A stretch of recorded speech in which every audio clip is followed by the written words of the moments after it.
Hi founder, నేను ముఖ్యల రమేష్ బైన్సా. విషయం ఏంటంటే, మీరు ఎక్కడనో నెగిటివ్ పర్సన్స్ దగ్గర మీరు అప్డేట్ అడిగిన తర్వాత ఇది మళ్ళీ నా చుట్టుపక్కల ఉన్న పరివారము, నా చుట్టుపక్కల ఉన్న ఈ మా టీం కానీ అనుకునేరు. అట్లేం కాదు, ఇది నాకు 3 గ్రూపులు ఉండడం వలన చాలా చాలా కాల్స్ వస్తున్నాయి. ఈ కాల్స్ వల్ల నేను లేపలేకపోతున్నా, మాట్లాడలేకపోతున్నా. నాకంటూ సుఖ పర్సనల్గా కొన్ని పనులు ఉంటాయి కదా. సరే, అది పక్కన పెట్టండి. కానీ మీరు 100 మంది దగ్గరికి పోతే ఒక మనిషి గురించి అడిగినప్పుడు 100 మంది ఇడు మంచోడు అని చెప్పే పరిస్థితి ఉండదు. 100% 100 మందిలా మినిమం సగం మంది పాజిటివ్ మాట్లాడే అవకాశాలు ఉంటాయి, లేదా 70% పాజిటివ్ మాట్లాడే అవకాశం ఉంటుంది, ఓ 30% అనే నెగిటివ్ మాట్లాడే అవకాశం ఉంటుంది. మీరు 8 సంవత్సరాలు బట్టి ఓపికతోనున్న దానికి కొందరు విసుగు చెంది, అంటే ప్రెస్టేషన్కు లోనై వాళ్ళు ఏమైనా చెప్పగలుగుతారు, వాళ్ళు ఏమైనా మాట్లాడగలుగుతారు. అవి తీసుకొచ్చి అన్న గిట్లనట కదా, ఈ విషయం గిట్లనట కదా అని మా దగ్గర దాకా చేరవేస్తే మీరు అక్కడ పోయి అక్కడ మీరు అదేమంటారు చూడు, అక్కడ మనశ్శాంతి లేని ట్యాబ్లెట్ వేసుకొని వచ్చి ఇక్కడ మనశ్శాంతికి దొరికే ట్యాబ్లెట్ కావాలని మా దగ్గర మీరు కాల్స్ చేస్తే మేము ఎంతవరకు ఫోన్లో మాట్లాడి మీకు ఓదార్చగలం చెప్పు? నాకు అర్థం కాదు. మీ అందరి ఫౌండర్స్ అందరికీ మీరు ఫస్ట్ అయితే నెగిటివ్ వాళ్ళ దగ్గర వెళ్ళకండి కదా. ఇప్పుడు ఒక దిల్లని విషయమే చెప్పుదాం. మొన్న 4 రోజుల కింద, ఒక 6 రోజుల కింద ఏమని చెప్పిండంటే, వస్తాయి కొంచెం ఓపికతో ఉండాలా, అన్ని విషయాలు మంచిగా జరుగుతున్నాయని చెప్పిండు. చెప్పిన తర్వాత వీళ్ళు ఎవరు, క్రిస్ జాన్సను, జూలీ మేడం, సూసి మేడం, మన ఆయన ఎవరు, ఆయన ఎవరు, మన ఇంకొక అతను ఉన్నాడు చూడు, అతను, నలుగురు కలిసి మొన్న మీటింగ్ పెట్టిన రోజు వాళ్ళు ఏమంటారంటే, మేము 1 రోజుల నుంచి మేము యాస్తోని టచ్లో ఉంటున్నాం, మాతో మాట్లాడుతుండు, ఆయన హ్యాపీగా మాట్లాడుతున్నాడు, చాలా చాలా చాలా హుషారుగా ఉన్నాడు, కొన్ని విషయాలు వింటే మాకు చాలా మైండ్ బ్లోయింగ్ ఉంది, మీరు సుఖ ఆశ్చర్యపోతారు, రివీల్ అయిన రోజు అన్ని విషయాలు దగ్గరికి వచ్చినాయి, రివీల్ అవుతాయి అని చెప్పిన రోజు చెప్పిండు. ఆ విషయం మీటింగ్లో చెప్పంగానే దిల్లను తెల్లారితేనే ఇవాళ ఒక నెగిటివ్ ఆడియో చేసిండు. ఎందుకు? ఎవరి మనిషికి ఏముంటుంది, నేను గొప్ప ఉండాలా, నువ్వు గొప్ప ఉండాలా, నేను గొప్ప ఉండాలా, లేదు ఏం దక్కని రోజు నెగిటివ్ మాట్లాడాలా, లేదు ఇంకొక కంపెనీ మీద మనము దాని మీద ఉన్నదాన్ని మనకి ఇది అమ్మ లాంటిది కాబట్టి దీని మీద నెగిటివ్ మాట్లాడి కొత్త దాంట్లోకి తీసుకెళ్ళాలా, వ్యాపారం చేసుకోవాలా, డబ్బులు వదిలించుకోవాలా, ఇది తప్ప వేరే విషయం ఏముంటుంది? ఇది ఇప్పుడు దిల్లన్ సుఖ అదే కదా మాట్లాడింది. ఇవాళ చాలా నెగిటివ్ మాట్లాడిండు.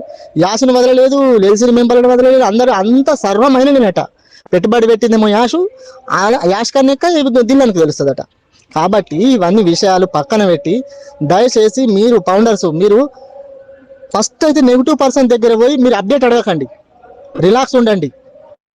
ఎవరైనా కానీ, నేను కానీ, శోభన్ కుమార్ సార్ కానీ, వైటీపీ ఆనంద్ కానీ, ఇంకెవరన్నా కానీ ఎంతకని పాజిటివ్ ఉన్నోళ్ళు, మేము పాజిటివ్ ఉన్నంత మాత్రాన ఎన్ని కాల్స్ మాట్లాడగలుగుతాం, పర్సనల్గా ఎందరు మందికి ఫోన్ మాట్లాడగలుగుతాం, ఎంతవరకు చెప్పగలుగుతాం, పోనీ చెప్పుతాం. అవును అన్న కరెక్టే, మీరు చెప్పిందే కరెక్ట్ అని మీరు రిలాక్స్ అవుతారు, ధైర్యం తెచ్చుకుంటారు. మళ్ళీ తెల్లారంటే ఇంకొకటి దగ్గర పోయి, నెగిటివ్ వాడి దగ్గర పోయి ఇంకా మళ్ళీ చర్చ చేస్తారు. చర్చ చేయగానే ఇంకా మళ్ళీ అడు ఒంట్లో ఉన్నదే విషము, ఆ విషయం నువ్వు మళ్ళీ మీరు గుజ్జం ఎక్కించుకుంటారు. ఆ విషయంకు మీరు కూడా మళ్ళీ వీళ్ళ దగ్గరికి వస్తారు. ఇది కరెక్ట్ కాదు కదా, బాగా తప్పు కదా. ఇవాళ దిల్లం చేసింది అదే. ఆయనకు నేను 4 సార్లు మాట్లాడితే కంపెనీ విషయాలు పక్కన పెట్టేసి నార్మల్గా మాట్లాడిండు అని చెప్పిండు ఒక 6 రోజుల కింద. నిన్న వీళ్ళు నలుగురు కలిసి మాట్లాడంగానే కథం ఆయనకు ఆవేశం వచ్చేసింది, నెగిటివ్ అయిపోయిండు. ఇలా తీసుకొచ్చి చెప్పిండు. ఆడియో ఇన్నోళ్ళంతా ఫోన్లు చేసుడే. నేను ఎక్కడికి వెళ్ళి అది రిప్లై చెప్పాలా? అతను నెగిటివ్ అయితే నేనేం చెయ్యాలా? అతనే ఒకప్పుడు వెబినార్ పెట్టి 4 సంవత్సరాలున్నర ఏమో చెప్పిండు కంపెనీ గురించి. దీన్ని వర్కౌట్ అయితే లేదు. మెయిన్ విషయం ఏంటంటే, ఎటువంటి లీడర్కైనా కష్టపడి టీం బిల్డ్ చేసుకున్న వాళ్ళు అందరు ప్రెస్టేషన్లో ఉన్నారు. ఇవాళ ఒక్కొక్కళ్ళు 2,000, 3,000, 10,000, 12,000, 25,000 టీం బిల్డ్ చేసుకున్నారు కష్టపడి. అప్పుడు ఎందుకంటే ఫస్ట్ పేమెంట్ 100%, టీం ఎంత ఉంటే ఫస్ట్ 100% ఇచ్చి మిగతా 25% ఇచ్చినప్పుడు కంపెనీ రన్ అయినా రన్ కాకున్నా, బిజినెస్ లాసులున్నా ఏమున్నా మనమైతే గ్యారంటీ, మన లైఫ్లు గ్యారంటీ అని ఊహించుకొని ఉన్నోళ్ళ వాళ్ళు. ఇవాళ కళ్ళ మీద నీళ్లు పోసిండు యాషు. ఎందుకంటే అది మల్టీ లెవెల్ కింద వస్తుందని శేసు కూడా అదే విధంగా ఆలోచించింది. యాసుక దాన్ని రియలైజ్ అయ్యిండు కాబట్టి ఆ విషయాన్ని తీసేసిండు కాబట్టి ఇప్పుడు అందరు ప్రెస్టేషన్లు ఉన్నారు. కొందరేమో లేట్ అవుతుందని ప్రెస్టేషన్, కొందరికేమో అప్పులు, బాధలు, మేము దీన్నే నమ్ముకొని ఉన్నాం ఇంకా రాకొచ్చింది. అరే యారు, ఒక కంపెనీ ఒక ప్రోడక్ట్ మీద వర్క్ చేస్తే కదా యాషు, ఇటు డేటా సెంటర్ అంటాడు, ఇటు బ్యాంకింగ్ వ్యవస్థ అంటాడు, ఇటు విద్యాశాఖ అంటాడు, ఇటు ఆరోగ్య శాఖ అంటాడు, ప్రతి దాని మీద మళ్ళీ సోషల్ మీడియా అంటాడు. మళ్ళీ హ్యూమానిటీ అంటాడు. ఇవన్నీ వర్క్ చేయాలా, ఇవన్నీ తీసుకురావాలా, ఇవన్నిటిని ఒక తాటి మీద పెట్టి మనను ఒక రేంజ్లో ఒక మిలియనీర్ స్థాయిలో మనం చూడాలనుకున్నప్పుడు ఎంత కష్టం ఉంటుంది దాని వెనుక. ఓన్లీ ఒక్క ప్రోడక్ట్ మీద వర్క్ చేయాటిండా మనకు సుఖ చెప్పిండు కదా. ఓపెన్గా ఉన్న రోజు ఫ్రీగా మనతో మాట్లాడిన రోజు వెబినార్ 360లో కానీ ఇంకా దేంట్లో కానీ వచ్చి మాట్లాడిన రోజు అన్ని ఓపెన్గా మాట్లాడిండు కదా. మనం ఆయనకి అందరం కలిసి ఏం గిఫ్ట్ ఇచ్చినాం అంటే, గిఫ్ట్ ఇచ్చినామంటే మనం కాదు, మనల్లోనే ఉన్నోళ్ళు నమ్మినోళ్ళు ఎంత మోసం చేసిండ్రు. ఆ మోసం వల్లనే కదా ఇలా మనం అంతా బాధపడుతున్నాం. మరి ఇంకా మనం అట్లనే ఇప్పుడు యాష్ ఒకసారి వస్తలేడు, వచ్చి ఒక మాట అన్న మాట్లాడతలేడు. ముందు ఎన్నిగానో వెబినార్లు పెడుతుండారు, కార్పొరేట్ లెవెల్ ఆలోచిస్తున్నాడు. ముందు ఆలోచించిన విధానం తప్పు. ఆ విధానం వల్లనే నాకు నా ఫౌండర్లకు ఇంత బాధ అయింది. ఆ పంతాను అటువంటి రూట్ని అంతా మార్చేసుకోవాలా. ఇప్పుడు కొత్త పంతాల మనం వెళ్ళాలని కదా ఈ సైలెన్స్. నేను ఇప్పుడే ధైర్యంగా ఉన్నా ఫౌండర్స్, మీరు నమ్ముండ్రి నమ్మకపోతే నేను ఇప్పుడే ధైర్యంగా ఉన్నా. ఎప్పుడైతే ఓపెన్గా మాట్లాడిండో నేను అప్పుడే కొంచెం ఈ ఓపెన్గా మాట్లాడు కరెక్ట్ కాదని నా దగ్గర ఉన్న తెలివైన ఫౌండర్ సుఖ ఇది కరెక్ట్ కాదేమో అన్న, ఏ సీఈఓ అయినా ఓపెన్గా మాట్లాడడం నేను ఇప్పటిదాకా చూడలేను. ఇట్లా మాట్లాడితే ఏమైనా సార్కు ఇబ్బంది అవుతుంది అని ఒక ఫౌండర్ గెసేసిండి. అయితే అదే జరిగింది. ఇప్పుడే మంచి జరుగుతుంది, మనకు మంచి రోజులు వస్తున్నాయి, ఆల్రెడీ గెలుస్తాం. ఎకనామిక్ ఇయర్ ఇది చదువుకు సంబంధించింది ఉంటుంది కదా.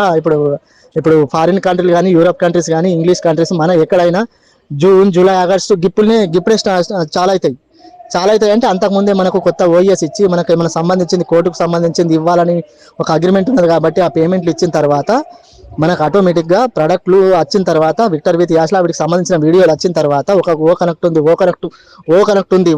తర్వాత ఆ ఓ కనెక్ట్ ఏదైతే వచ్చిన దానికి సంబంధించింది ఏ విధంగా యూజ్ చేసుకోవాలా, ఏ విధంగా దాన్ని మనం యూజ్ చేయాలా, ఏ విధంగా వాడుకోవాలనేది వీడియోలు ప్రతి ఒక్క డౌట్ వస్తే అక్కడ వీడియోలు ఉండే అవకాశాలు ఉంటాయి. ఏ విధంగా అయినా మొత్తానికి కంపెనీ ముందాటికి వెళ్ళే ప్రయత్నాలు చేస్తున్నది. కాబట్టి అందరు రిలాక్స్ ఉండండి. దయచేసి చెప్తున్నా, రోజు అప్డేట్ యాష ఇస్తలేడు, ఎల్సీ మెంబర్లే ఇస్తలేరు, వాళ్ళే అంత సైలెన్స్ అవుతుండ్రు. వచ్చిన సుఖాలు ఏమంటుండ్రు, నిశ్శబ్దంగా ఉండండి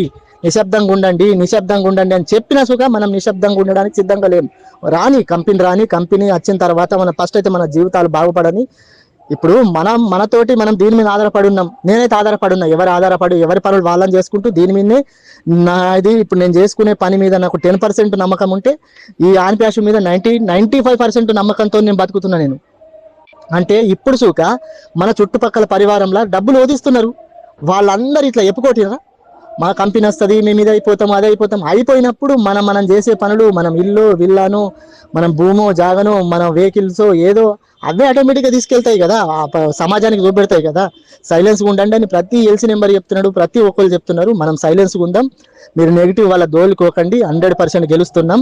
నేను ఈ ఎకనామిక్ ఇయర్కు ముందే మన మెయిల్ కానీ, ఓ కనెక్ట్ కానీ, ఓ అకాడమీ కానీ, ఇవన్నీ ఏవైతే మనకి ఇప్పుడు పిల్లలకు చదువుకు సంబంధించినవి కానీ, సోషల్ మీడియా కానీ, ఇవన్నీ గ్లోబల్ లాంచ్కు సిద్ధమవుతున్నాయని నాకు ఒక మనసు నాకు చెప్తున్నది. కొందరు తెలివైన వాళ్ళు సుఖ చెప్తున్న విషయాలు.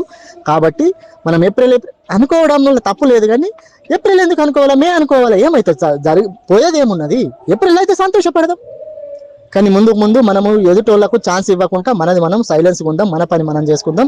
100% చెప్తున్నాం, మనం గెలుస్తున్నాం. మీరు దయచేసి ఎవరన్నా నాకు ఫోన్ చేయాలనుకుంటే మీరు అక్కడ అతను నెగిటివ్ మాట మాట్లాడింది సార్, మీరు దీనికి క్లారిటీ ఇవ్వండి అంటే నేను మాత్రం దయచేసి ఒక్క క్షణంలో అట్లా అన్నాడు అని అనగానే నేను కాల్ కట్ చేస్తా సార్. ఎవరికైనా ఇదే విషయం చెప్తున్నా, మీరు ఫస్ట్ అయితే ధైర్యంగా ఉండండి. 100% ఇంత మనము అతిగా నమ్మినాం, ఇంత టైం వెచ్చించినాం. ఈ భగవంతుడు మనకు ఈ టయాన్ని నమ్మకాన్ని మోసం చెయ్యనియ్యడు. ఒకవేళ అట్లా తప్పు మాట్లాడద్దు. ఎవరికి ఏదన్నా తప్పుడు ఆలోచన మీద పైనున్న స్థాయి ఉన్న వాళ్ళకి వచ్చిన సుఖ యాషుది తత్వం అది కాదు. ఆయనకి ఎంత విషయము ఆయన మనసులో నాటినా ఆయన నాటిపించుకోడు. మనందరినీ బాగు చేయాలని దృఢ సంకల్పంతో ఉన్నాడు. కాబట్టి ఈ సైలెన్స్ మంచిదే. మీరందరు రిలాక్స్ ఉండుండ్రి, మీరు హ్యాపీగా ఉండుండ్రి. నెగిటివ్ వాళ్ళకి ఫోన్లు చేసి దానికి సంబంధించిన క్లారిటీ కావాలంటే నేను మాత్రం దయచేసి నేను ఒక్క సెకండ్ మీరు అట్లా అన్నారు, ఇది ఎట్లా సార్ మాకు భయం వేస్తున్నది అంటే ఫోన్ కట్ చేస్తా మాత్రం. ఇది మాత్రం నిజం. మీరు పాజిటివ్ ఉంటేనా నాకు ఎంత టైం ఉంటే అల్లకెళ్ళి మీకు నాకు గంట టైం ఉంటే అలా మీకు 10 నిమిషాలు ఇచ్చాను మీతో మాట్లాడతా. మీ నెగిటివ్ వాళ్ళైతే నాకు దయచేసి కాల్ చేయకండి. మొన్న ఒకడు నాకు చాలా వర్గల్గా మాట్లాడిండు, ఏం చేయలే, ఆడితో ఏం పెద్దగా ఏం పెట్టుకోలే. సింపుల్గా కాల్ కట్ చేసి ఫోన్ నంబర్ బ్లాక్ పెట్టేసి అంతే, సింపుల్. నేను పాజిటివ్ ఉన్నా భయ్, నువ్వు నెగిటివ్ ఉన్నావు, నీకు ఎంత నాటినా విషయం మొత్తం తీసే బాధ్యత నాది కాదు. అది నువ్వు తీసుకోవాలా, నీ మనసు కల్మషం లేకుండా ఉంచుకోవాలా. ఇన్ని సంవత్సరాలు ఆగినాం, ఇంకా 4 రోజులు ఆగలేమా? 100% అయిపోతుంది. మనం ఎకనామిక్ ఇయర్కు ముందే మనకు గ్లోబల్ లాంచ్ అయ్యేటట్టు భగవంతుడు మనకు దారి సుగమం చేయాలని నేను కోరుకుంటూ, గుడ్ ఈవినింగ్ ఫౌండర్స్. నెగిటివ్ వాళ్ళ దగ్గరికి పోయి వాళ్ళ దగ్గర అప్డేట్ మాట్లాడి ఆన్ప్యాసి గురించి జోలి తీసి నాకు పోలీ వేయకుండ్రి, ఎవరికి సుఖ వేయకుండ్రి. పాపం ఎవరైనా వాల్యుబుల్ టైమే.